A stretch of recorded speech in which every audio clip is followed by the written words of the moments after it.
Today we're taking a look at the Blitzwolf FYE1. Now these are my new go-to truly wireless earbuds for under 40 bucks.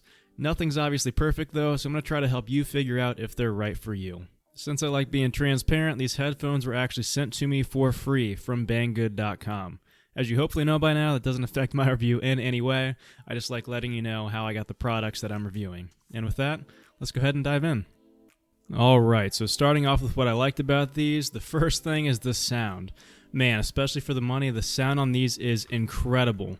It's got more of a bass forward, or I guess bass heavy sound to them, so if you're somebody that likes metal or hip hop like I do, you're probably really going to like the sound on these headphones overall. Next up is the fit, the comfort, whatever you want to call it.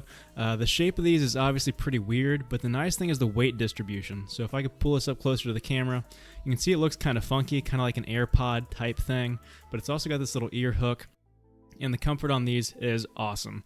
I tried to get them to fall out of my ears, head banging, shaking my head side to side, and I just couldn't. I never got ear fatigue from wearing them either. Like I said, the weight distribution on these is awesome, so comfort is another thing on here that is really good. The next thing I liked a lot is the charging case itself. Now, it's not the smallest or sleekest in the world, but it looks good enough to me.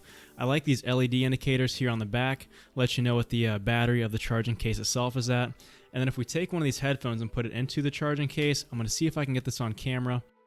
Here in the top corner, on the top right, you see there we now have a little red light flashing, letting you know the earbud is not fully charged yet. And if we drop in the left one, you'll see a similar thing there, top left. Again, there's that little red light in the top left corner, letting you know that the earbud's not fully charged yet. So I like what they did with the charging case overall. I think the design of it was pretty good. And then now you see those two LEDs lit up there on the back, letting you know where the charging case is at.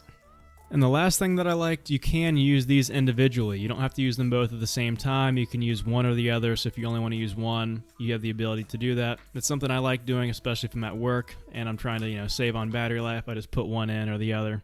So I like having that ability. Now moving into what I don't like, the first thing is the battery life. So the battery life on these is about 3 hours with an extra 12 hours here on the charging case.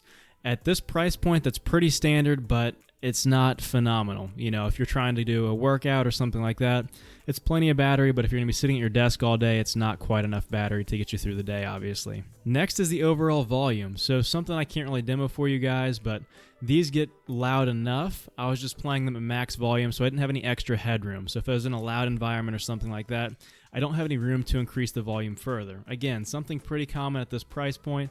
Just thought I'd call it out to make sure you guys know. The next thing I don't like is the call quality. Now, I thought this would be a lot better on these, especially given the design, since the earbud itself is a little bit longer, but the call quality is actually pretty bad. You can hear the other person just fine, but when they're listening to you, it sounds like your phone is on speaker in a completely different room. It's just not good overall. For call quality, I'd recommend something like the Xiaomi AirDots, if that's your primary concern, but for me, I don't really use Bluetooth earbuds for calls, so it's not a big deal for me.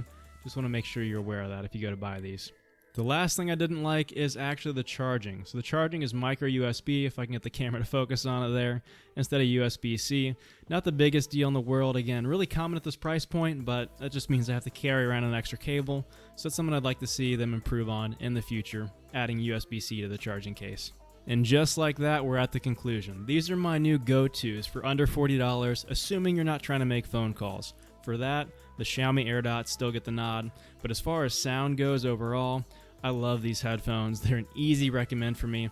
And if you're watching this before September 12th, make sure you check out the link down below because Banggood will be running a site-wide sale. You might be able to get a killer deal for these. And let me know in the comments down below what your favorite feature is when you're looking for truly wireless earbuds. Like, what's that one thing that they need to have in order for you to buy them? Is it the fit? Is it the sound? Is it the calls? Something else entirely? Make sure you let me know. Thank you guys so much for watching. I'll see you in the next one.